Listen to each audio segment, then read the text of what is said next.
శ్రీవారి ప్రసాదంలో కల్తీ నెయ్యి వ్యవహారం వైసీపీని కుదిపేస్తోంది.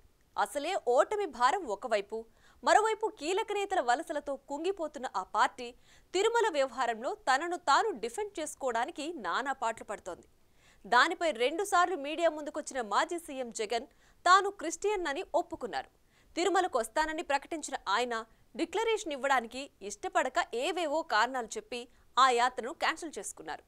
ఆ సందర్భంగా రాష్ట్ర వ్యాప్తంగా వైసీపీ శ్రేణులు ఆలయాల్లో పూజలు చేయాలని పిలుపునిచ్చారు. అయితే ఆయనకు వీర విధేయులే దాన్ని పాటించకపోవడంపై పార్టీ శ్రేణులు ఆశ్చర్యం వ్యక్తం చేస్తున్నాయి.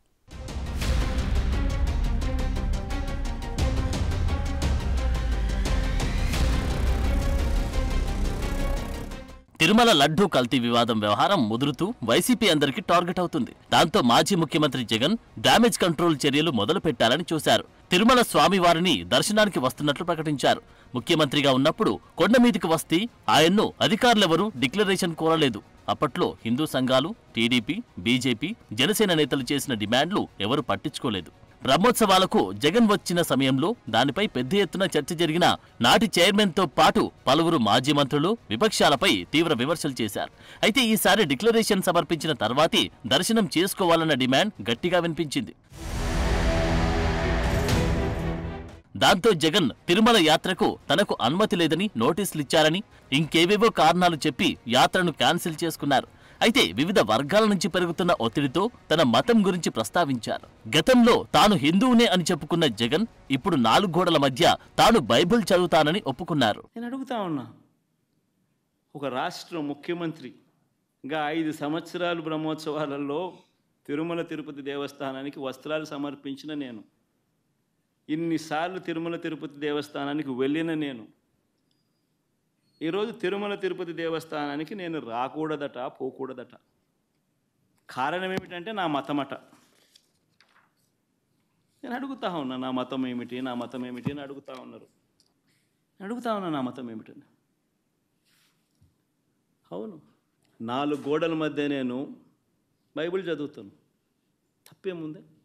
బయటికి పోతే హిందూ సాంప్రదాయాలను నేను అనుసరిస్తాను, గౌరవిస్తాను. బయటికి పోతే ఇస్లాంను అనుసరిస్తాను, గౌరవిస్తాను. బయటికి పోతే సిక్కిజంను అనుసరిస్తాను, సిక్కిజంను నేను గౌరవిస్తాను. నా మతం ఏమిటని అడుగుతా ఉన్నారు. నా మతం మానవత్వం. డిక్లరేషన్లో రాసుకుంటానేమో రాసుకుంటా. అయితే డిక్లరేషన్ ఇవ్వడానికి ఇష్టపడని జగన్ తిరుమల పర్యటనను రద్దు చేసుకున్నారు. ఆ క్రమంలో ఈ నెల 28న రాష్ట్ర వ్యాప్తంగా ఆలయాల్లో పూజలు నిర్వహించాలని, ఆ పూజల్లో వైసీపీ నేతలంతా పాల్గొనాలని జగన్ పిలుపునిచ్చారు. తిరుమల పవిత్రతకు చంద్రబాబు భంగం కలిగించారని, అందుకే పాప ప్రక్షాళన పేరుతో ఆలయాల్లో ప్రత్యేక పూజలు చేస్తామన్నారు వైసీపీ నేతలు. వైఎస్ఆర్సీపీని ప్రేమించే ప్రతి అభిమానికి చెప్తా ఉన్నా, రాష్ట్రం మీద అభిమానం ఉన్న ప్రతి ఒక్కరికి కూడా చెప్తా ఉన్నా, మీ నియోజకవర్గాలలో, మీ ప్రాంతాల్లో, మీ గ్రామాలలో మీరు అక్కడి గుళ్ళల్లోకి వెళ్ళి మీరు పూజలు చేయండి, దేవుణ్ణి అడగండి, దేవుణ్ణి ముక్కండి. చంద్రబాబు నాయుడు తప్పు చేశాడు, మేము కాదు తప్పు చేసింది. చంద్రబాబు నాయుడు తిరుమల తిరుపతి వెంకటేశ్వర స్వామిని తగ్గించినాడు, తిరుమల తిరుపతి ప్రసాదాన్ని విశిష్టతను తగ్గించినాడు. కానీ మేం కాదు తప్పు చేసింది. ఆ దేవుని కోపం ఏదైనా ఉంటే అది చంద్రబాబు నాయుడు వరకే పరిమితం కావాలి తప్ప రాష్ట్రం మీదకి రాకుండా పూజలు చేయమని చెప్పి ప్రతి ఒక్కరిని కూడా కోరుతా ఉన్నా. వైసీపీలో జగన్ మనసెరిగి పనిచేసే నాయకులు చాలా మంది ఉన్నారు. అధికారంలో ఉన్నప్పుడు జగన్ చూసి రమ్మంటే కాల్చి వచ్చే వీర విధేయులకు కొదువ ఉండేది కాదు. గుడివాడ మాజీ ఎమ్మెల్యే కొడాలి నాని అలాంటి వారిలో ముందుండేవారు. మొన్నటి ఎన్నికల్లో చంద్రబాబు నాయుడు ఓడిపోతున్నారని, ఒకవేళ గెలిస్తే బూట్లు తుడుస్తూ ఆయన కాళ్ల దగ్గర పడుంటారని బీభత్సమైన ఛాలెంజ్ చేశారు. అయితే ఫలితాల తర్వాత గుడివాడ ప్రజలకి పెద్దగా కనిపించడం మానేశారు. తాజాగా వైసీపీ జిల్లా సమీక్షా సమావేశానికి హాజరైన కొడాలి నాని సిట్ విచారణను తప్పుబడుతూ చంద్రబాబు లోకేష్లపై విమర్శలు గుప్పించారు.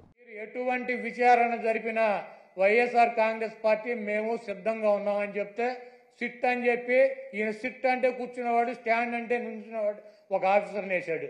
ఏం రాస్తాడు? లోకేష్ దగ్గరికి, ఈయన దగ్గరికి వెళ్ళి ఏం రాయమంటారు సార్ అని చెప్పి అడిగి రాస్తారా సిట్ రిపోర్టు?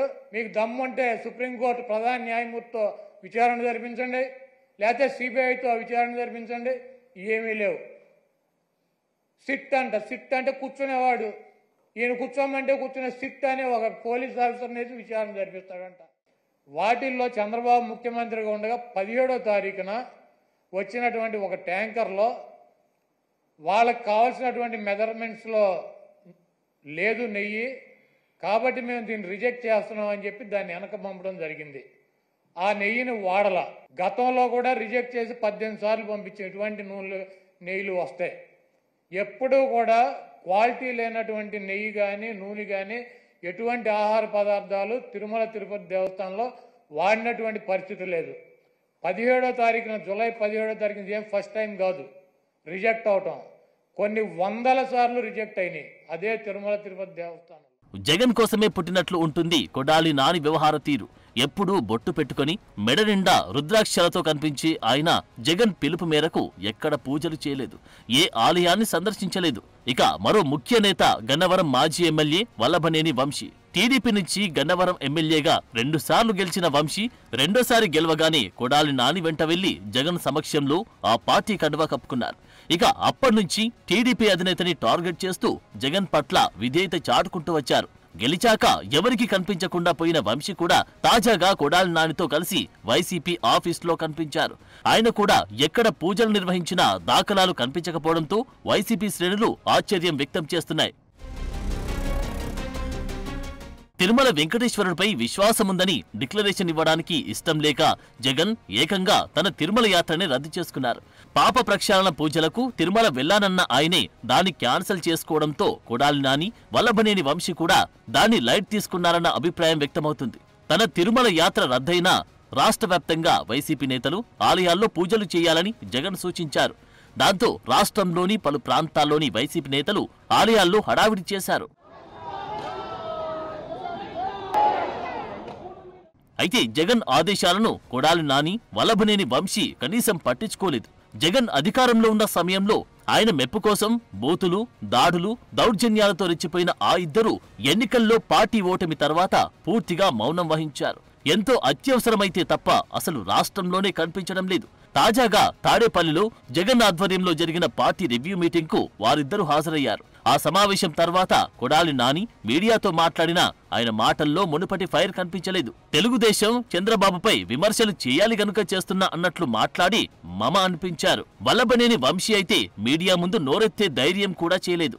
పక్కనున్న మాజీ మంత్రులు నానీలు ఇద్దరు మాట్లాడమని అడిగినా నో అనేశారు. తప్పక వచ్చినట్లు తాడేపల్లి నుంచి డైరెక్ట్ గా హైదరాబాద్ వెళ్లిపోయారు.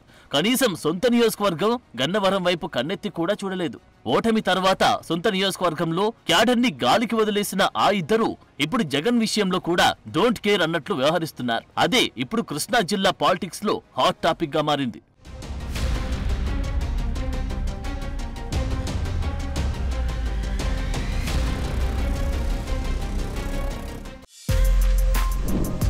For more videos like this, subscribe Big TV channel.